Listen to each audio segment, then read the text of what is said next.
Buenos días, buenas tardes, buenas noches. Bienvenidos a tu canal La Voz Rosonera. Hoy tenemos en tu programa Te Entrevista un rosonero A. El doctor Richard Páez es un médico traumatólogo, director técnico y exjugador profesional. Dirigió a las selecciones nacionales de Venezuela sub-20, sub-23 y mayores. Fue campeón con la Universidad de los Andes, Millonarios de Bogotá y Mineros de Guayana. Realizó su formación técnica como entrenador en Venezuela, Colombia, Argentina e Italia con el Milan. Con ustedes, el doctor Richard Páez. Bueno, buenas tardes por Estados Unidos. Bueno, buenas noches ya. Son creo que las 7, 8 de la noche por allá. En primer lugar, tengo una pregunta. ¿Qué prefiere usted? ¿Cómo prefiere que lo llamen? ¿Doctor o profesor? Si estoy en el hospital, doctor. Si estoy en el fútbol, profesor. Actualmente está ejerciendo su carrera. No, ya no ejerzo más la carrera como médico. Mi especialidad de traumatología ya no la ejerzo más. ¿Y cómo está usted? Bueno, bienvenido al canal La Voz Rosonera, al programa Te Entrevisto un Rosonero. Para mí, como venezolano, aunque soy hijo de italiano, crecí en Venezuela, ahorita me encuentro en México, Querétaro, pero es un verdadero honor tener, desde mi punto de vista, el que nos catapultó de alguna forma a nivel internacional a la selección de Venezuela. Yo creo que muchos hicieron un gran trabajo antes que usted, pero con usted mediáticamente y con resultados se pudo ver lo que llamamos hoy la Vinotinto. Recuerda esa etapa, que tantos momentos nos pudo dar de alegría, de satisfacción. Bueno, lo más importante, Girolamo, agradecerte primero que nada pues esta oportunidad de hablar de lo que nos apasiona, de lo que ha tenido para nosotros una constante motivación en el espíritu, porque es ahí donde está realmente la esencia de las personas. Cuando el espíritu está lleno, y a mí me llena, es el fútbol. Mi vocación profesional fue la medicina, que la cumplí, la desarrollé, pero mi pasión ha sido el fútbol. Y entonces a mí cuando me correspondió ser el técnico de la Selección Nacional de Venezuela, fue una oportunidad que fue, si se quiere, se alinearon los planetas, porque yo era un técnico que era muy directo en la forma como siempre el fútbol venezolano jugaba en la selección nacional. Siempre fui en contra, era un hombre que constantemente no daba casi descanso en el aspecto de que no podía reconocer que nuestra selección que representaba el fútbol de Venezuela jugara con una forma, con un estilo que yo siempre lo dije como equipo chico. Entonces, cuando yo fui el técnico de la selección, no traicioné esa idea, no tuve temor y aprendí y le hice un reto a mis jugadores.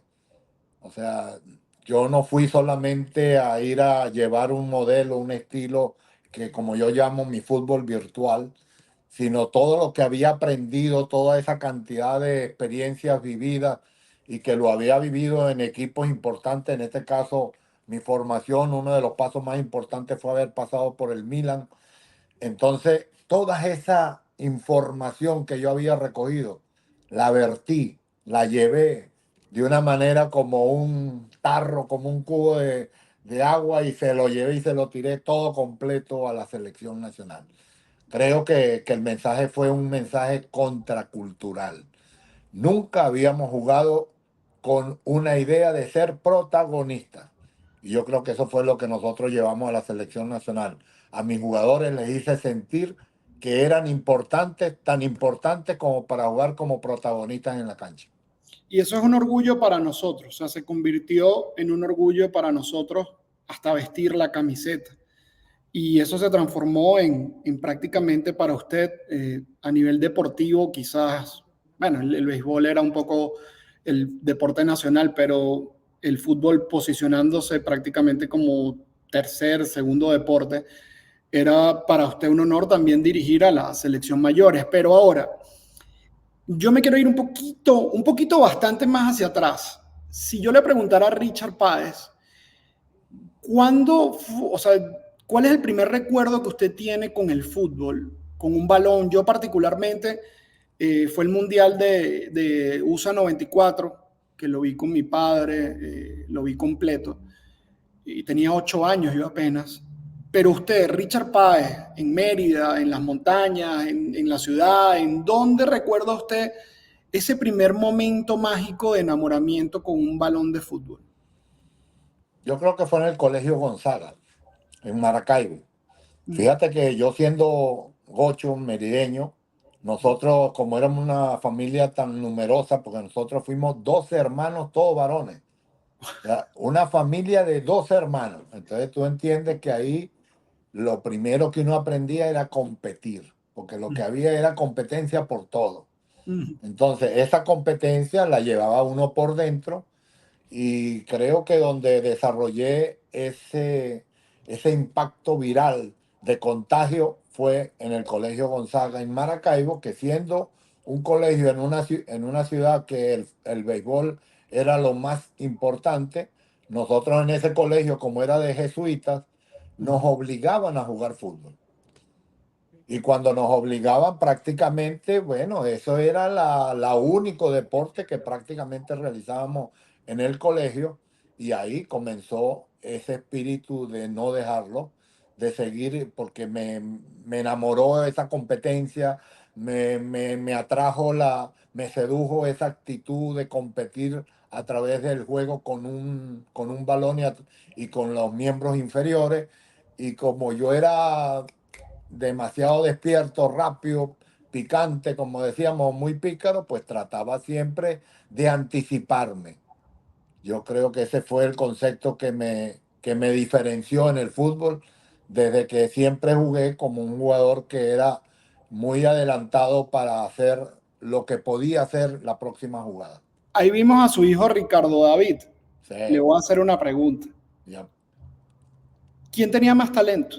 ¿Ricardo No, David o Richard? Ricardo David es mucho más habilidoso, fue mucho más habilidoso, el más habilidoso de la familia, el más desequilibrante, el que él individualmente creaba un conflicto al rival. Sí. Yo lo que tenía era una personalidad más sólida, más íntegra para la competencia del fútbol. Si Ricardo David hubiese sacado un 40% de la personalidad, pero él tenía era una personalidad de desequilibrar. Entonces es otro tipo de jugador el que él era y por eso fue tan importante y tan diferente en la selección nacional. Correcto. Y si yo le preguntara a usted, por ejemplo, en el caso de usted como jugador profesional, ¿era talento o era trabajo o era la mezcla de los dos? No, yo creo que primero uno tiene que tener talento y después el trabajo le va desarrollando el talento en una u otra, en otra vía, en otra dimensión. Hay afortunadamente jugadores que tienen la virtud de encontrarse con técnicos que le desarrollan el talento, porque hay otros jugadores que a pesar de tener un grandísimo talento, se encuentran entrenadores que le involucionan el talento. Entonces, creo que es una mezcla, pero inicialmente uno tiene que tener es talento natural con alguna potencialidad para desarrollarla y que a través de los trabajos que va consiguiendo uno con los técnicos se va llevando a un nivel superior.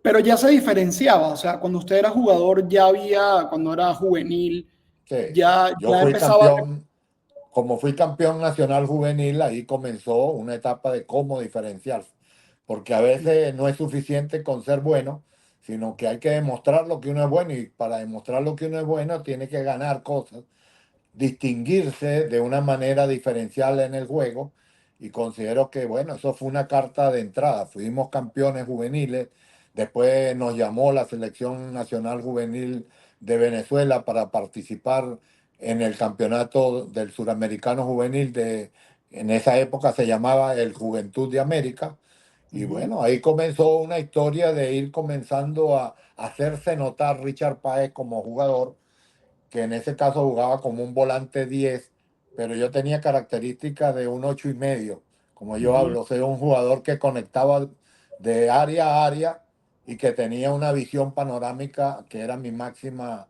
yo creo que mi máxima virtud. Tenía una muy buena visión panorámica, muy parecido a lo que hoy es Cross.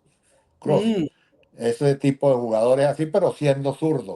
O sea, era como un redondo con cross, algo así, parecido a eso. wow, wow, wow. ¿Y por qué a los 28 años deja el fútbol, profesora? ¿Hubo una lesión o fue una decisión personal de usted? Porque entiendo que también usted llevaba la carrera de medicina junto con la carrera profesional del fútbol. No sé si fue que tomó una decisión o hubo una lesión que lo llevó a esa última decisión.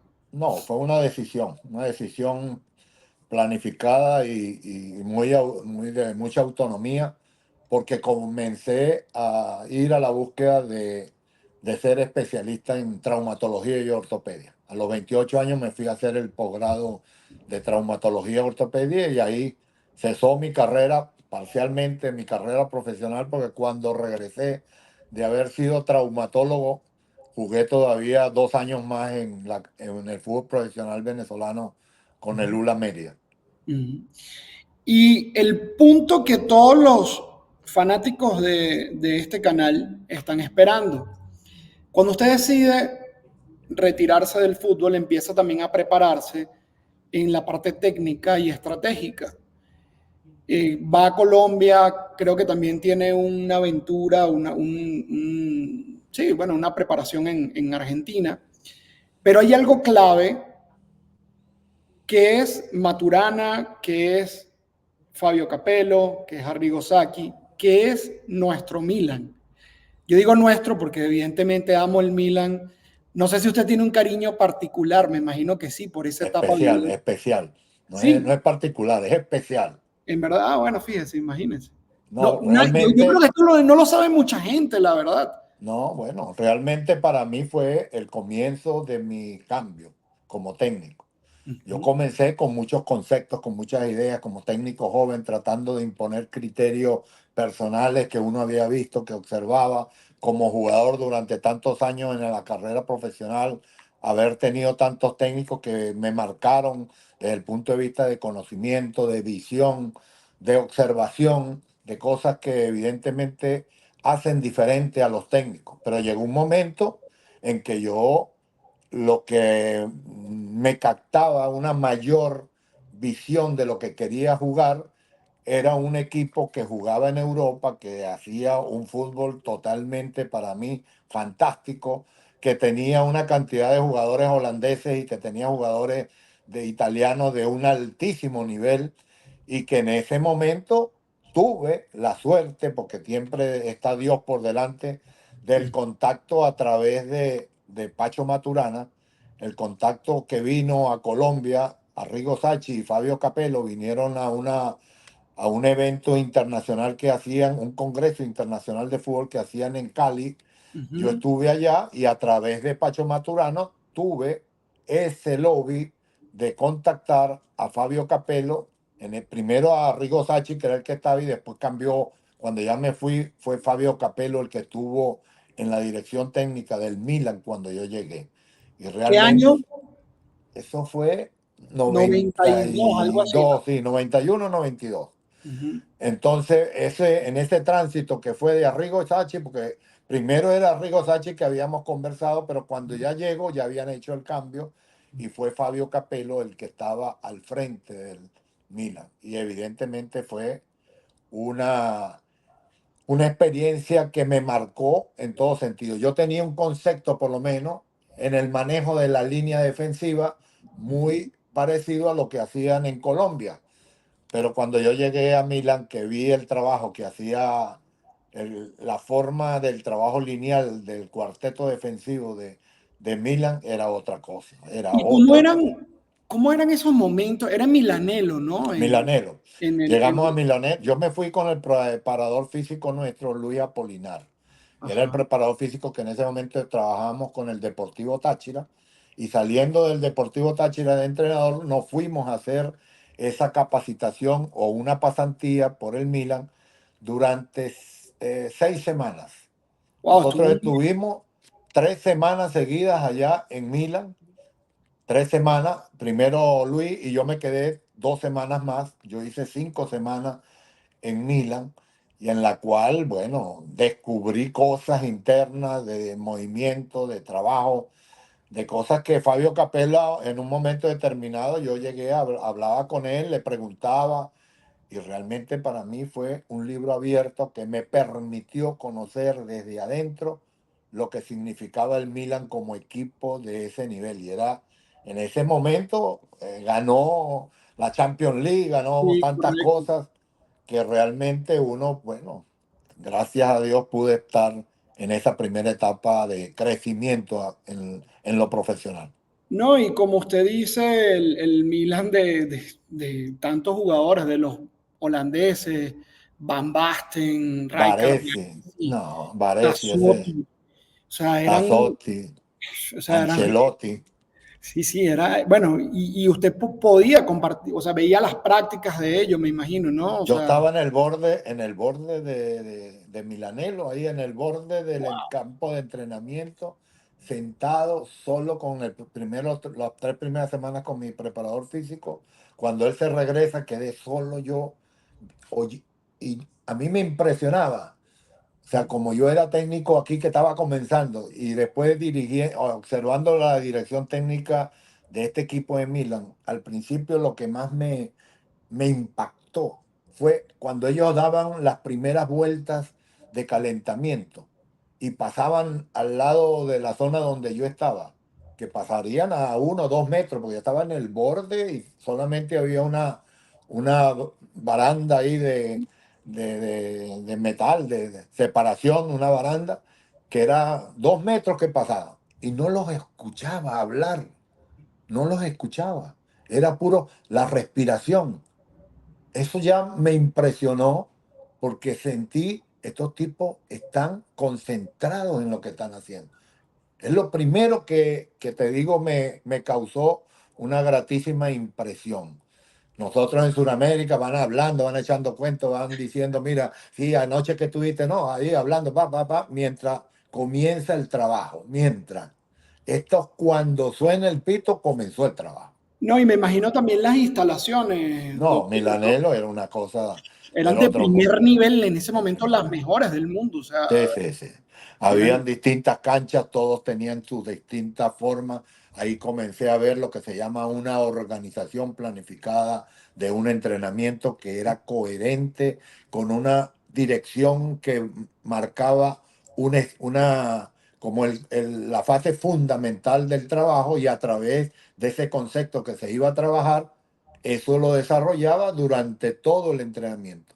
No podía tener ninguna libre. cosa, libreta ni nada para marcar, no me lo permitía, Wow. pero yo me hacía un enfoque en eso, que yo estaba marcando todo aquí y cuando medio terminaba me regresaba rápido para el hotel que me quedaba cerca, porque yo lo busqué cerca de Ujú. Milanelo. Milanelo quedaba fuera de Milán, muy lejos de Milán, pero yo conseguí una posada cerca de Milanelo y llegaba rápido a anotar todo lo que tenía en mente. Ahora, fueron 7 minutos, 4 minutos aquí, cómo era pero era ese tremendo enfoque que me hacía y eso me hizo crecer como técnico, porque era simplemente desarrollar toda esa forma como ellos estaban trabajando. Una Pero verdadera bendición, como usted lo sí, dice. fue un privilegio de esa Poco, o sea, bendición y más en Sudamérica, y en ese momento, porque no estamos hablando del mundo globalizado de ahorita, del nivel como se ha subido desde mi punto de vista el fútbol en América, eran otras condiciones totalmente diferentes. sí. Y otra Incluso cosa que hasta la fue, nacionalidad pesaba allí, o sea, que bueno, un venezolano. Y, eso no existía, eso no existía. sí, no. Y bueno, al principio, pues, Fabio Capello, pues muy serio, era un tipo muy directo, no hablaba casi con nadie, y él nos fuimos ganando por la presencia constante, por la participación constante, hasta que en un momento determinado ya empezamos a tener cierto grado de contacto que me permitía yo hablar con él o preguntarle cosas, porque habían cosas que había que saber internamente, cosas que... Otra cosa que me impactó en demasía fue una vez trabajando en un sector muy secreto, como en el centro de Milanelo, que Ujú, estaba rodeado prácticamente de árboles tipo pinos que se adosaban a la baranda de ese sector, y estaban ellos solos, como los 20 jugadores, 23 jugadores que estaban con el cuerpo técnico, y se integraban ahí en un espacio que sería 40 por 40. Y ujú. estaba lleno, suponte era el trabajo donde iban a hacer trabajo de fortalecimiento de la parte abdominal y de la parte dorsal. Hacían una serie de ejercicios ahí, pero ahí los tenía a ellos en silencio, solamente respirando, y él empezaba a hablar sobre ellos y se les iba acercando uno por uno en el oído y le iba diciendo cosas y al otro le decía una cosa. Y yo eso, bueno, me resultó, oye, pero ¿qué les estará diciendo? ¿Qué les dirá? Bueno, cuando terminó ese entrenamiento, yo fui directamente al profesor Capello, profe, ¿qué les decía en el oído a cada uno de ellos? Y se sonrió así sarcásticamente y me dijo, les estoy diciendo que son los mejores del mundo. Wow, Les estoy introduciendo el mensaje de la convicción. Y yo, wow. la mierda. Claro, eso a mí, yo dije, no, este está pasado. Se pasó, pero eso a mí me dio el espíritu motivacional Totalmente. que me inyectó ese mensaje aquí en el corazón, en la sangre, en las venas, en el alma, que yo dije, oye, qué demostración de ese momento que están ellos solos. Entonces, bueno, cosas que fueron para mí de mucho aprendizaje. Yo cambié definitivamente a partir de esa visita con el Milan, cambié mi estilo, mi manera, mi forma, mi estructura mental de pensar el fútbol, de observarlo, y desarrollé una capacidad que sincronizaba la parte mental, la parte espiritual, la parte futbolística netamente, la parte integré un concepto que sincronizó todos los aspectos que tiene el futbolista en su mente, en su corazón, en su alma y en las piernas y en la personalidad para jugar. Entonces, todo eso me sirvió. Qué profundo. Y se pudiera decir entonces que en la Vinotinto hubo una parte del Milan. Totalmente, por lo menos el aspecto defensivo, el manejo de la zona lineal, la ruptura que teníamos, la forma como manejaba. O sea, para mí, Franco Baresi fue el maestro que me enseñó a mí más que Fabio, porque yo veía era a Franco Baresi como el hombre el líder que manejaba una circunstancia que era lo que se llama la visión o la lectura del juego. Mm, O sea, Franco Baresi no seguía patrones, él seguía su propio patrón. mm. Él sabía cuando el equipo, muchas veces lo vi hacer en los entrenamientos y después en los partidos, que él hacía lo que establecía el manejo de la zona lineal. ¿Qué quiero decir? Había un momento en que había que ir a achicar porque se veía que iban a tirar el pase corto al jugador que se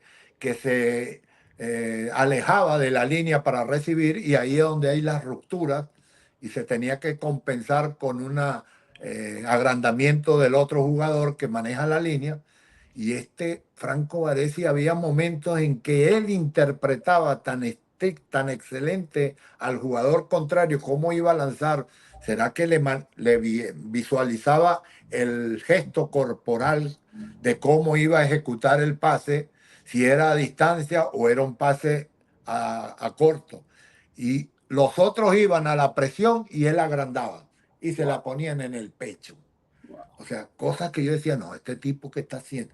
No, es que tenía una lectura, una capacidad de inteligencia, de anticipación mental, que ese fue otro concepto que a mí me marcó como entrenador. Ahí Era como otro comencé. técnico en la cancha, de Él alguna era un técnico en la cancha, era un técnico, eso era un técnico, eso no tenía otro nombre, ese era el técnico en el equipo dentro de la cancha. Franco Baresi, el mejor central que yo he visto en mi vida, y como lo vi ahí en carne propia y durante 5 semanas lo vi y no fallaba, el tipo sabía, inteligente, siempre perfilado, siempre con una actitud de sorprender al rival, muchas veces agrandaba de espalda y se regresaba. Esas son cosas que no te lo enseñan en otro lado, sino que son tipos que son superdotados, son diferentes.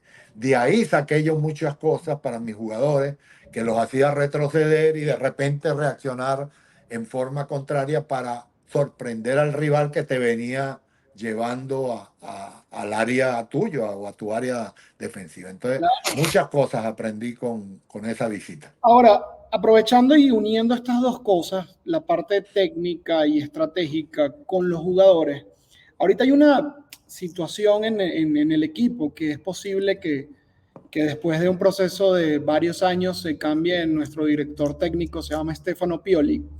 Nos hizo campeón, el Milan pasó por un proceso después de ganar la Champions en el 2007 y la venta del club justamente de Silvio Berlusconi.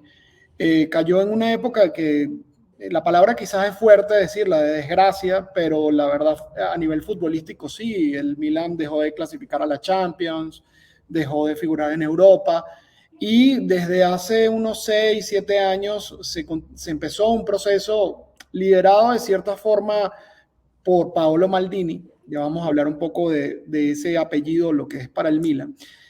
Y se ha tratado y se está tratando, y creo que se va por buen camino, de volver al Milan a lo que siempre ha debido estar y que nunca debió irse. Sin embargo, es cíclico, como yo muchas veces se lo digo también a muchos fanáticos.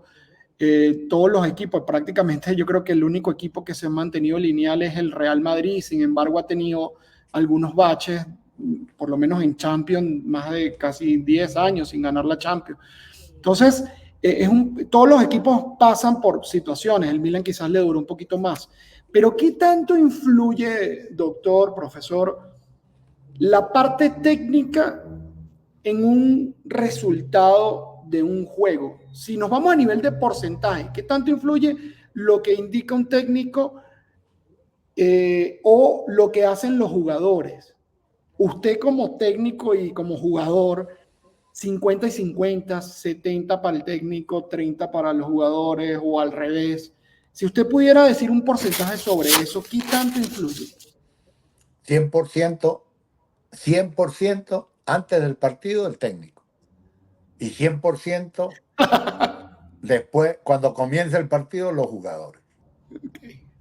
Indiscutiblemente, uno es intervencionista con los cambios y Correcto. ahí es donde puede de repente uno hacer negativo el resultado porque se equivocó en el cambio o en los Uh-huh. cambios o catapultó al equipo para desarrollar un cambio y conseguir resultados. Pero te lo digo en este sentido, el mensaje técnico, el estilo de juego, la identidad de juego genera una mentalidad. Si tú eres un equipo de grandeza como lo era el Milan cuando yo fui, era un Uh-huh. equipo que estaba diseñado y jugaba y trabajaba y entrenaba como equipo grande. Ellos sabían que eran los mejores y se comportaban como los mejores. Y cuando uno siente, piensa y juega como los mejores, normalmente uno juega como el mejor, normalmente. Es la respuesta natural.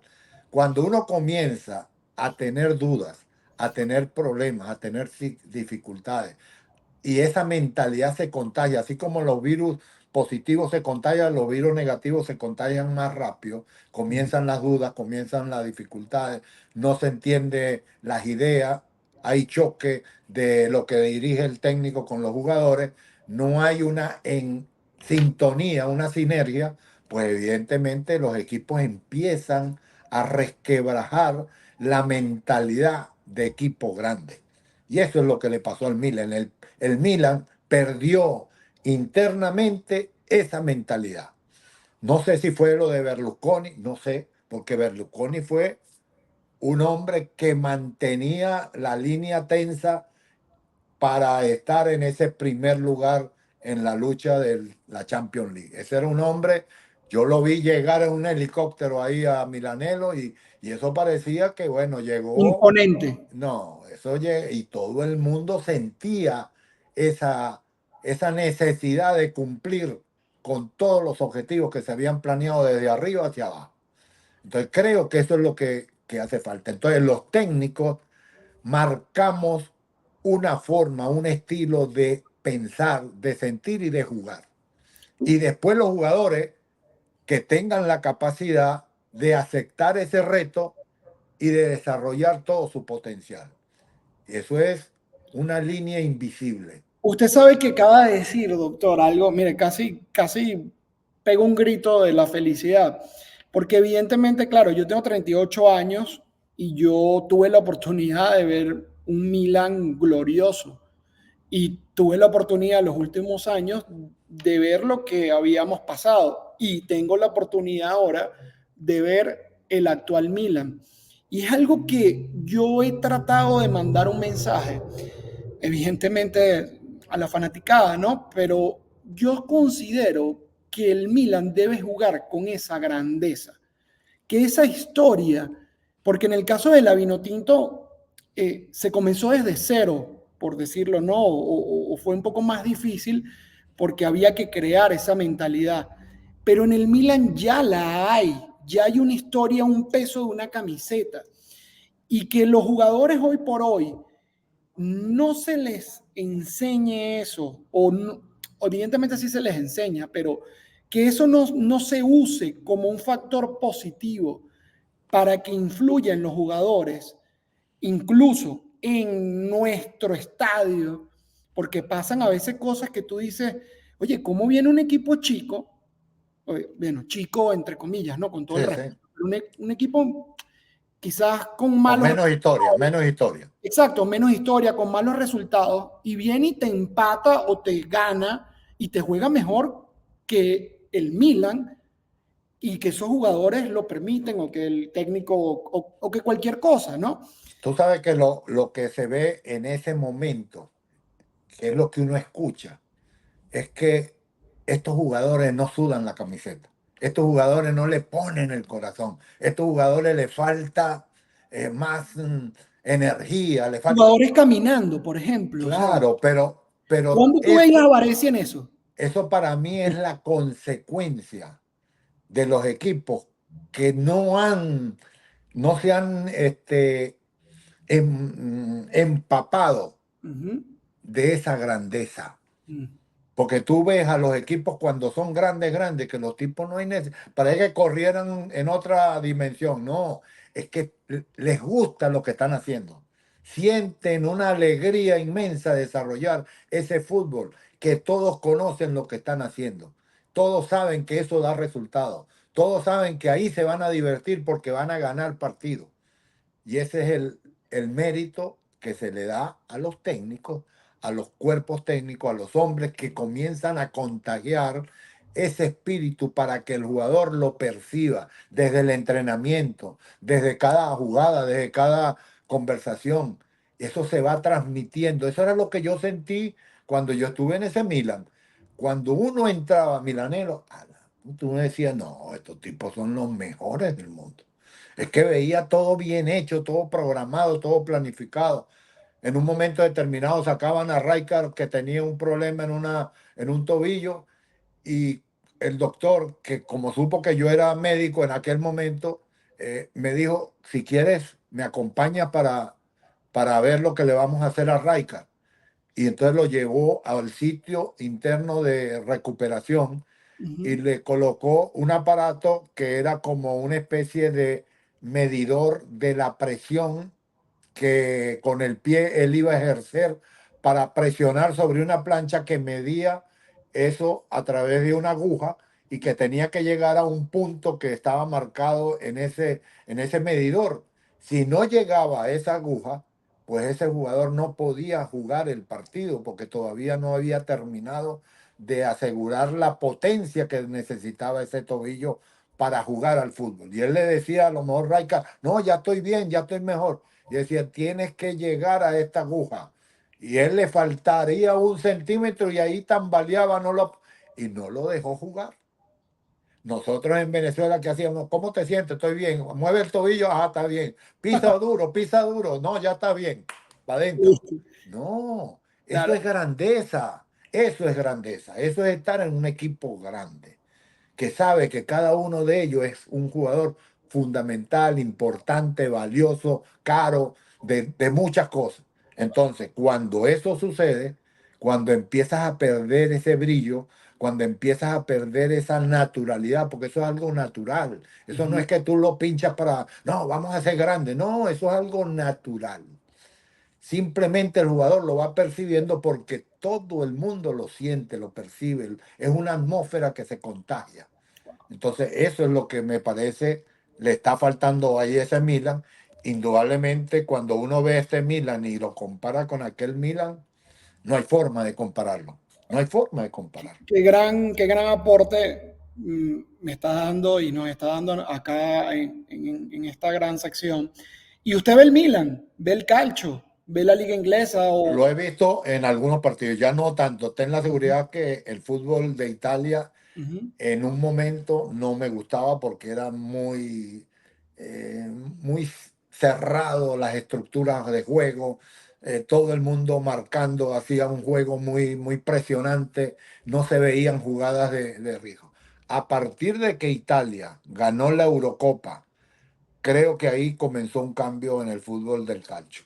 A partir de ese momento hubo un remesón interno en los equipos y comenzaron a desarrollar ya un fútbol que hoy, en la actualidad, ojo que el calcio está siendo para mí la segunda o la tercera liga del mundo, porque tienen esa evolución en lo que yo llamo hoy el fútbol de los sincronismos.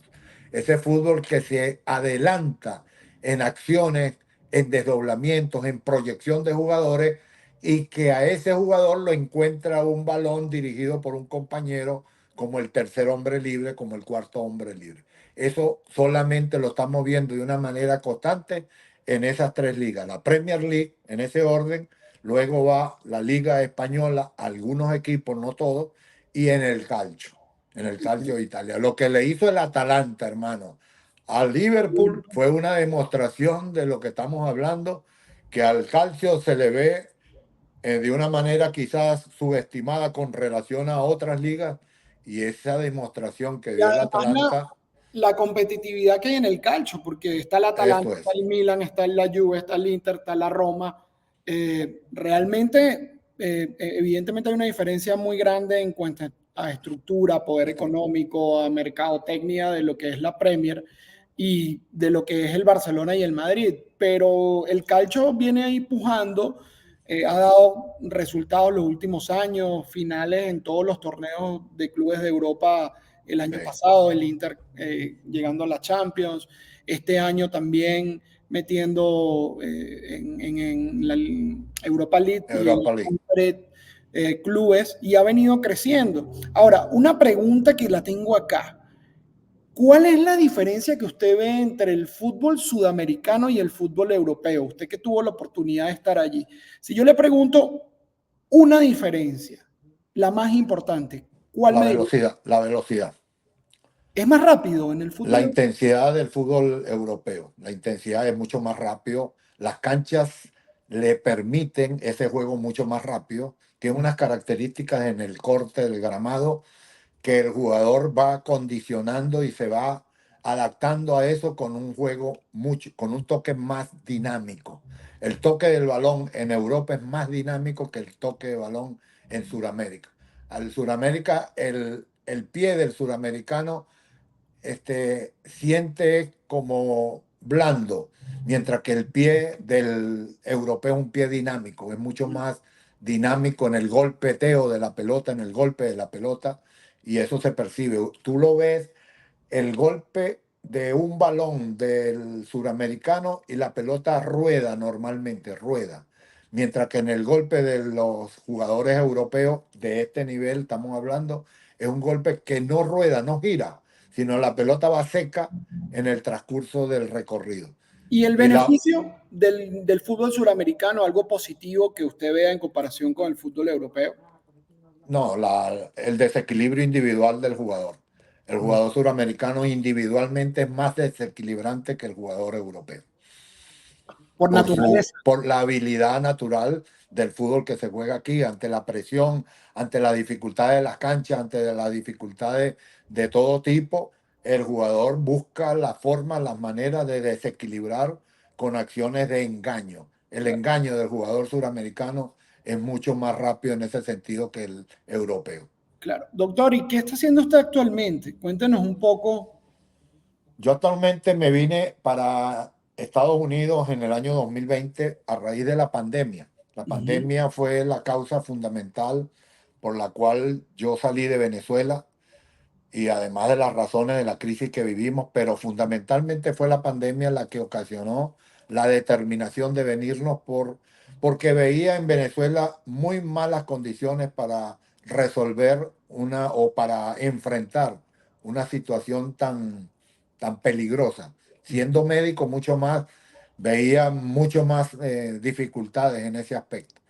Y bueno, me vine y aquí estamos ya tratando de resolver, ya conseguimos la visa de talentos extraordinarios y en Wow. ese sentido esperemos ya poder tener la residencia, la Green Card y así poder tener la posibilidad de trabajar aquí o de salir y entrar a este país para poder ¿Quiere volver desarrollar al de nuevo. fútbol? ¿Quiere Quiero, volver a ese amor? quiero volver porque veo que tengo la salud, tengo las ganas, la Gracias energía, a Dios. la pasión todavía la tengo vigente y me mantengo con actualidad constante porque veo mucho fútbol actual, veo la forma como se desarrolla, tengo la interpretación, que es lo fundamental. Y para mí, yo considero que ese paso que yo tuve por Milan, el paso que yo pasé por Argentina con Bianchi, de haberlo visto entrenar, el Claro. paso que hemos visto también, haber visto técnicos en Colombia, Pacho Maturana en especial. O sea, he reunido tantos argumentos de crecimiento que tengo un criterio muy bien formado y quizás muy adelantado para lo que hoy ahora es una tendencia. Totalmente. Y de verdad quiero, y discúlpenme los halagos, pero a mí me parece importantísimo recordarle, y más en este momento en su vida donde usted quiere retomar ese amor en el cual compartimos por el fútbol, manifestarle y recordarle que usted es un gran hombre de fútbol, no solamente venezolano, sino sudamericano. Y estoy seguro que tiene muchísimas cosas que aportar, no solamente en la parte futbolística, sino en la parte de la medicina, porque pocos tienen ese privilegio que ustedes tienen, que usted tiene, ¿no? Eh, sé que va a encontrar algo y sé que va a poder ofrecer a estas nuevas generaciones que tanto lo necesitan todas esas experiencias vividas.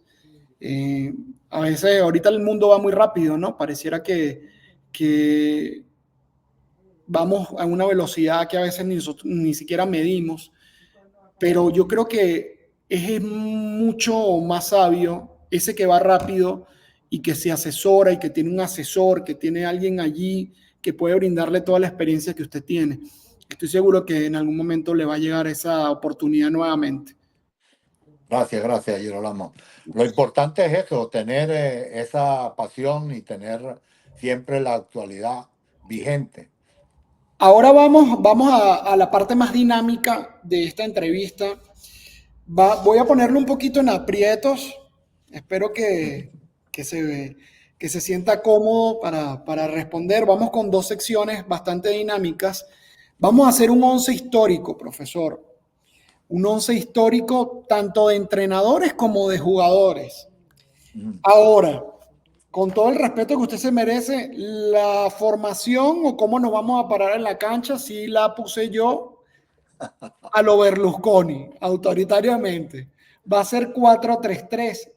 Hago esto siempre para que pueda de alguna forma hacerse la gráfica y los jugadores estén de acuerdo a la selección de ustedes. Sí. Vamos primero con el entrenador. Aquí no lo puse usted porque evidentemente usted va a elegir a Richard Páez. No. Pero de entrenadores colocamos a unos que son muy importantes desde mi punto de vista para el fútbol y sobre todo para usted, ¿no? En primer lugar tenemos al Pacho Maturana. En segundo lugar tenemos a Fabio Capello. En tercer lugar tenemos a Carlos Ancelotti. Cuarto lugar Guardiola. Y quinto lugar a José Mourinho. Si usted tuviera que armar un equipo, ¿quién sería su entrenador? Entre Ancelotti y Guardiola. ¡Wow! Esto no me lo esperaba. O sea, yo pensé que ibas a decir Capello. Imagínese. ¿No? ¿Por qué? Entre Ancelotti y Guardiola. Por esa dimensión que han logrado en la actualidad. Estamos hablando en el año 2024. Es muy diferente a lo que hemos vivido, a lo que hemos transitado. Y estos dos hombres han logrado una dimensión en sus equipos. Uno con jerarquía, sabe transmitir jerarquía, se llama Carlos Ancelotti. Ese señor sabe cómo desarrollar un equipo que juegue sencillo, que es lo más difícil en el fútbol, jugar sencillo, porque eso significa jugar todos a la misma dinámica, en el mismo sonido y como en una red. Están todos conectados. Y ese equipo indudablemente lo demuestra. Y Guardiola, que para mí hoy es el que ha desarrollado la mejor versión de juego colectivo, de cómo asociar en el fútbol. Ya ha llegado al paso de las rotaciones funcionales, de las ubicaciones que cada jugador va cambiando de acuerdo a la posición de donde va desarrollando su fútbol, y eso evidentemente es un salto mucho más adelantado que otros que siguen siendo con ubicaciones muy sectoriales, posicionales, estáticas o fijadoras. Ok, pero me tiene que elegir uno a de uno, los dos. no me haga trampa. Bueno, tengo que decir que por mi forma de pensar y eso, Carlo Ancelotti. Me encanta, además es nuestro Carleto, Sí. lo No, y amamos. porque tiene ese pensamiento sereno, Es un sabio del es fútbol. un sabio del fútbol. Totalmente. Ahora, de porteros. Mira, aquí yo hice una mezcla. A ver qué me va por ahí. A ver, Buffon, Casillas. Metí aquí a René Guita, porque sé que bueno, de alguna forma querían. Para mí es una gran figura sudamericana. Dino Sof, que quizás usted lo vio En esa época. en su época de cuando creció el fútbol, Sí. cuando creció en el fútbol, y a Oliver Kahn, Buffon, Casillas, Higuita, Dino Sof o Oliver Kahn. Se llama Oliver Kahn. ¿Es el favorito de usted? Se llama seguridad. Se llama impacto de irradiación. Ese es un arquero que te da confianza, que te da seguridad y que genera un liderazgo donde a mí me gusta que comience el liderazgo desde el arquero. Entonces Oliver Kahn para mí no tiene discusión. Bueno, tiene a dos caballos en el vestuario, Ancelotti y Oliver Kahn. Esas conversaciones deben ser. Yo quiero 11 líderes, como 11 buenos jugadores. Y Ya voy a ver por dónde va usted, ya le estamos agarrando la línea. Lateral derecho, Cafú, Turán, Zambrota, Zanetti, Carlos Alberto. No, Cafú. Me garantiza ese lateral volante que me gustan a mí. ¿Tuvo la oportunidad de verlo en vivo con la Vinotinto? Sí, lo vimos. ¿Cómo no? Centrales, Baresi, No diga más nadie. Son dos. ¿Sí? Baresi por dos. Baresi, ahí son dos. Baresi, Cannavaro, Puyol, Maldini y Beckenbauer. Aguas con Maldini que podemos usarlo el lateral izquierdo. Por eso, ese para mí Maldini es el lateral izquierdo. Ok, entonces sería Baresi, Cannavaro, Puyol o Beckenbauer. Está Beckenbauer también. Pero pongamos a Cannavaro para que se entienda mejor con Baresi, ¿no? Hablan el mismo idioma. Sí. Y Maldini de izquierdo, eso sí. ¿No quiere escuchar los otros laterales? Maldini, Paolo no tiene. Roberto Carlos es el único que pudiera, Sí, pero Maldini, de hecho estaba Roberto Carlos, Marcelo y Paolo Maldini. ese Roberto Carlos es el único que pudiera estar en ese nivel. Pero ya que tenemos ese grupo con Baresi, Cannavaro, Maldini, me parece que estamos suficientemente seguros para defender y para atacar. Excelente. Ahora vámonos al medio. Ok, ahí serían tres, repito, 4-3-3 la alineación. En el medio tenemos a Zidane, a Gattuso, Pirlo, Xavi, Arango o Rijkaard. Ojo que puse Arango ahí por una razón de los delanteros, ¿no? Sí, sí, sí. Yo particularmente le confieso aquí mi admiración absoluta hacia Juan Arango, así como yo creo que la Vinotinto es un antes y un después por usted en la parte técnica y estratégica. Sin duda, Juan Arango para mí es, como fanático y como periodista, el mejor jugador que nosotros hemos tenido. Así es. Eh, y, y me hubiera gustado, creo que tuvo todas las condiciones de haber jugado en un equipo muy grande, más grande de los que jugó, un equipo importante, pero me hubiera gustado verlo en un equipo de los top, tenía todas las condiciones. Tenía todas las condiciones para llegar. Lo que pasa, al no ser Venezuela mundialista, le quita el peso a esos equipos de poder llevar a esos jugadores a sus equipos. O sea, ¿usted cree que si hubiese clasificado Venezuela a un mundial, Sí, sí. Él Juan hubiese Arango hubiese llegado alcanzado a a los niveles de algún equipo de ese nivel, de esa ¿Cómo era categoría. dirigir a Juan Arango? Me da No, Juan curiosidad. es fácil porque Juan no habla. Juan no habla. Entonces Juan es juega. A él le gusta jugar. Y él entra en el juego y le gustó la manera como planteábamos los equipos, entonces ahí desarrolló todo su potencial. Si a ti, a Juan, tienes que explicarle, desarrollarle una idea, hacerlo, no lo vas a encontrar. Te dura 3 minutos escuchándote. ¿Sabe que el Eh, otro día escuché una entrevista donde él decía algo así, ¿no? Palabras más, palabras menos.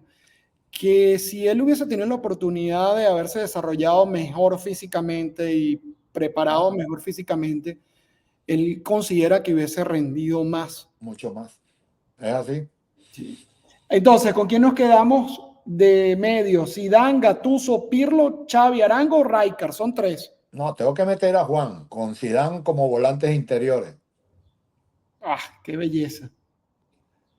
Y, Y en el medio, y el mediocentro para mí en ese caso sería Pirlo. el artista, el arquitecto. Yo digo el irradiador.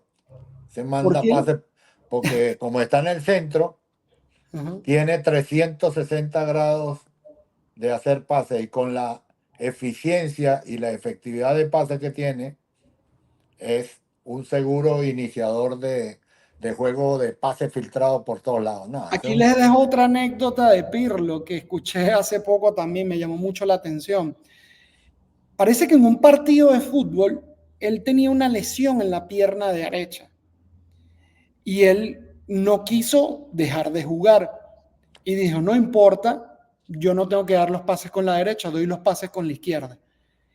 Pasan, esa anécdota salió ahorita y pasan los videos de ese partido y resulta que Pirlo en ese partido dio todos los pases con la izquierda porque tenía una lesión en la derecha. eh, hay, Imagínense. al- hay algunos en Sudamérica que cuando tienen la lesión en la pierna derecha se ponían un vendaje en la pierna izquierda. Entonces la gente le iba a pegar a la pierna izquierda y era la derecha la que estaba lesionada. Ay, qué bueno. No vamos a los delanteros, son tres que hay que elegir. Aquí va a estar bien difícil. Messi, Messi sí. Cristiano, Shevchenko, Van Basten, Maradona o Kaká. No, yo vi a Van Basten y Van Basten para mí sería el 9. ¿Sabe que todo el mundo, bueno, las personas de su época dicen que si Van Basten no se hubiese retirado a tan corta edad, hubiese sido el mejor jugador de la historia? Él tuvo una lesión grave, 2 balones, 3 balones de oro, no recuerdo ahorita si fueron 2 o 3, creo que fueron 2. Y se tuvo que haber retirado como a los 28, 29 años, pero dicen que era una cuestión absurda, absurda en... No, lo que hacían esos tres holandeses en ese equipo, ten la seguridad que ellos generaban un contagio a todos los otros, que evidentemente eso marcaba la diferencia de ese equipo. Pero era lo físico también, el tipo era imponente. No, el tamaño, pero fundamentalmente para mí es que Ah, fíjate. venían con un juego, como te digo, ellos no retenían la pelota más de 2 segundos, o era un toque, o ya sabían, perfilaban hacia los lados que iban esas son cosas que en esa época era demasiada diferencia que hacían. Simplemente recibían un pase y perfilaban ya de una vez y salían por el lado izquierdo, por el lado derecho, y ahí ya te rompían, porque normalmente en ese momento uno detenía el balón, uno recepcionaba la pelota, pero no hacía perfil, autopases, no se hacían. Y eso ya venían estos, los tres, porque hasta Rijkaard, que jugaba en la zona del medio campo, Ujú. venía desde atrás ya haciendo esa jugada como algo natural. Y luego, pues tenía otros jugadores alrededor que le daban una velocidad, un cambio de ritmo que al final Van Basten era un letal goleador que tenía ese Entonces sería equipo. su 9. Nos faltan dos. Messi por perfil cambiado, Messi por el lado derecho, Ajá. Cristiano Ronaldo por el lado izquierdo y Van Basten. Excelente. A Bueno, ver a yo, quién, a ver a quién le podemos ganar con ese equipo. no, yo creo que ya el equipo dice, no, yo no juego aquí. No creo que ni Guardiola. Guardiola ve un equipo, No, no, el Guardiola se profesor tiene que ir Ancelotti a... con este equipo y dice, no, hasta aquí, yo ¿para qué voy a No, jugar? Yo le quiero dar las gracias a los miembros premium de La Voz Rosonera, de nuestro canal, porque gracias a ellos llega esta sección que además es súper recontravaliosa hoy porque es el 11 histórico de Richard Páez. Esto va a quedar para la historia, profesor. Ahora ustedes bueno, no puede salir otro programa y va a decir otro 11. no, no, Tienen que no. guardarlo por ahí porque... Tú me diste fue los equipos, los Sí, jugadores. sí, sí, sí. Recuerda que lo hice bajo tu Exacto, yo, faltó ba- alguien ahí. tú Le faltó hiciste alguien. como director deportivo. Ah, No, no, es que con ese equipo, ¿para qué más? Ya con ese equipo juego contra quien sea. aquí lo estamos viendo en la pantalla, recordamos Ancelotti de técnico, Oliver Kahn de portero, por la derecha Cafú, Baresi central derecho, Cannavaro central izquierdo, Maldini lateral izquierdo, Zidane por la derecha, Arango por la izquierda, Pirlo armando juego, Messi, Cristiano y Van Basten. Si tuviera que meter a alguien ahí, ¿a quién metería? Rapidito, venezolano Venezolano. o sudamericano. Puede ser. Bueno, yo siempre he dicho que por lo menos hoy se nos ha ido Luis Mendoza. Ah, Entonces sí, cambiaría a Luis por Juan Arán. que en paz descanse, Dios lo tenga en su gloria. Ahora vamos a la parte de preguntas ping-pong, que es la última sección del programa, profesor. Son 11 preguntas titulares. A Las ver, 11 preguntas titulares de Giro que yo elaboro para que ustedes las contesten rapidito. No puede pensar mucho, ¿ok? Vamos con la pregunta número 1. Tiene que ser sincero, sincero 100%. yo soy muy Milan, sincero. He Milan o tenido Inter, Milan o Inter. Milan, no, Milan, ahí no tengo duda. Calcio o la liga inglesa. PL, Liga Inglesa ahorita. De las canciones de los mundiales, un La de verano Italia. italiano o la Copa de la Vida. No, la de Italia fue la que me gustó, el mejor himno que he escuchado en mi vida por el Sabe que fútbol. todos los entrevistados hemos tenido aquí a varios periodistas importantes de ESPN, de diferentes canales, y todos coinciden en un verano italiano, y no solamente esta, sino que dicen que es la mejor, y yo creo No, que... no, es la mejor, no ha habido en la historia otra cosa mejor. Pero es el drama, es la música, es Italia, es la pizza, es el calor, Es es la muchas cosas. pasión. Sí, es la Una, pasión, esa es la mejor interpretación del fútbol, es pasión plena, plena pasión. totalmente. ¿Pasta o pizza, doctor? Pasta, pasta. Mire esta pregunta.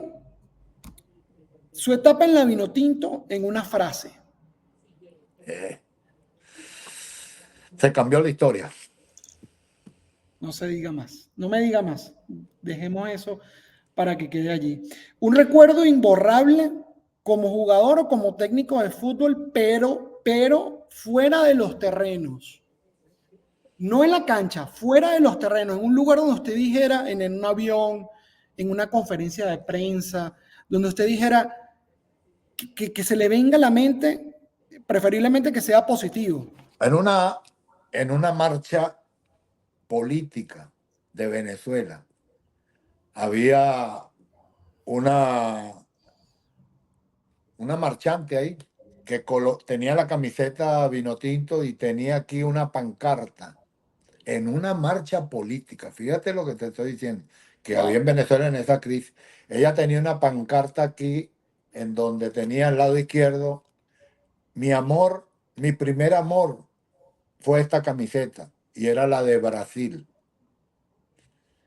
Y tenía la siguiente, pero mi amor eterno es la vino tinto.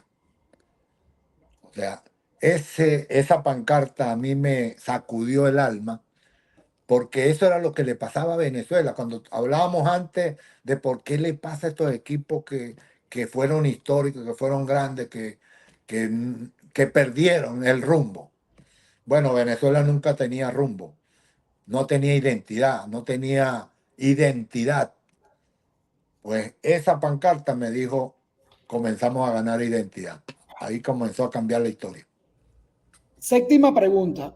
¿Uno o dos jugadores que usted haya dirigido y que le hubiera gustado ver en el Milan? Bueno, uno, Juan. Juan era capaz de haber jugado en ese equipo de Milan. Y otro jugador que, qué Que se sé hubiera, yo. que se hubiera adaptado, que usted lo hubiera visto viviendo en Milán con la camiseta del Milan. Lo que pasa es que mis jugadores eran capaces ya de jugar en cualquier lado. No, claro, Entonces, todos, yo te digo, o sea, estoy segurísimo. porque los laterales pudieran haber jugado, los centrales tenían esa condición. Sichero, que tiene esa raza de combate, se hubiese Alejandro o adaptado. Gabriel.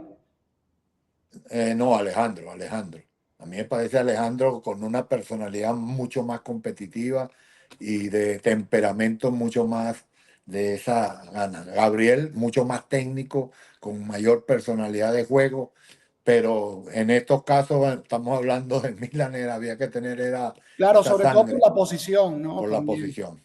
Entonces, Alejandro. bueno, jugadores, esos dos serían. Interesante.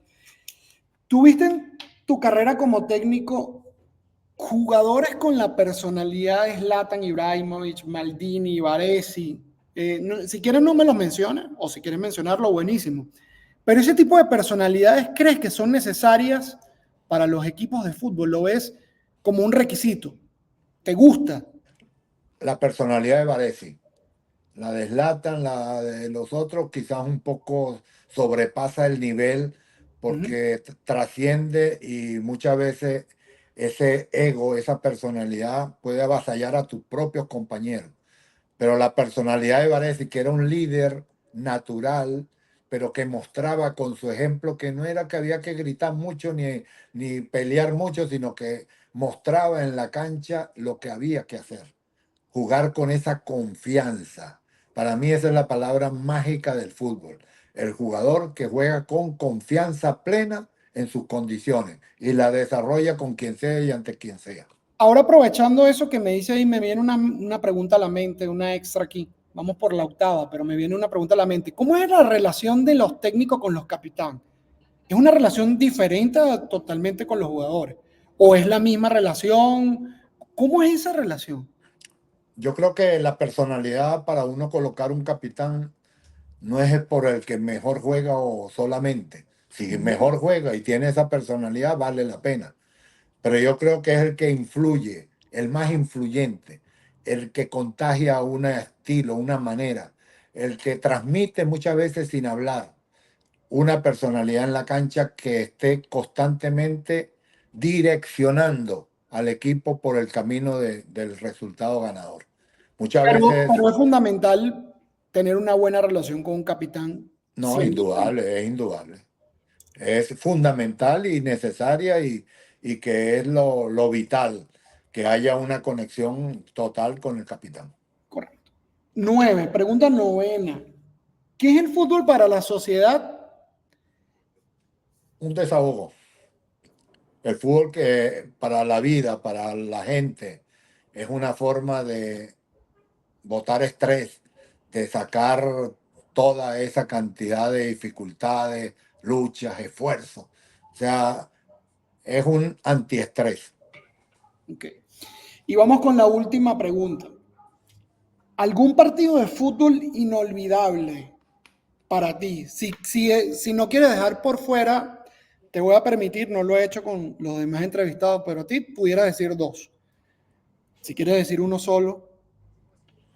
No, uno tiene que ser el partido de la selección nacional de la Vinotinto allá en Uruguay. El Es el partido centenario. para nunca más olvidar y que marcó la posibilidad de lo que es real, de cómo lo imposible es posible. Wow. Porque ganarle 3-0 a Uruguay en Montevideo es imposible, lo hicimos posible. Ese es uno. No ha habido otra selección que le haya podido ganar a Uruguay 3-0. No hay. No ha habido. Bueno, ese es un partido que es inolvidable para mí. Y partidos inolvidables, yo creo que el último partido que vi que Real Madrid le ganó a Manchester City, el anterior, no este, el anterior, Sí, aquel que le ganó con el gol de Rodrigo al final, no sé, ese gol, ese mata a 500.000 personas de un solo golpe. Entonces, esos son, no mató porque son los ingleses los que, esos son más duros de matar que cualquier cosa. Pero si hubiesen sido los italianos o los españoles los que pierden así, mata a 500.000 españoles, 500.000 italianos. Bueno, profesor, hemos llegado al final de la entrevista. Fíjese que normalmente duraban 45 minutos más un tiempo extra de 5 minutos que le pedía al árbitro a veces. Ahorita llegamos a la hora y 7 minutos. El árbitro me dio 45 minutos de... Tiempo de reposición, estaba complicado el partido, hasta pena lo hubiese sido. Sí, bueno, 45 no, me dio 17 minutos, 15, 22 minutos de prórroga. Pero yo creo que era necesario, profesor, le voy a decir por qué. Porque cuando yo le solicité la entrevista, lo hice desde la parte técnica de que nos pudiera ayudar con este nuevo técnico que pudiera llegar al Milan. No sabía, le soy muy honesto, que usted se había formado en algo tan importante para nosotros.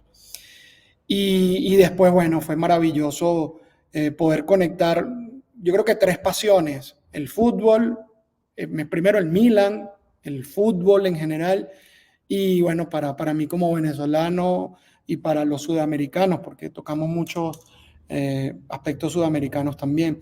Le agradezco muchísimo su tiempo, Gracias, Gerardo. su información, su conocimiento. Y El último detalle que quería decirte es que con Capello yo tuve una anécdota que quiero transmitírsela a ustedes.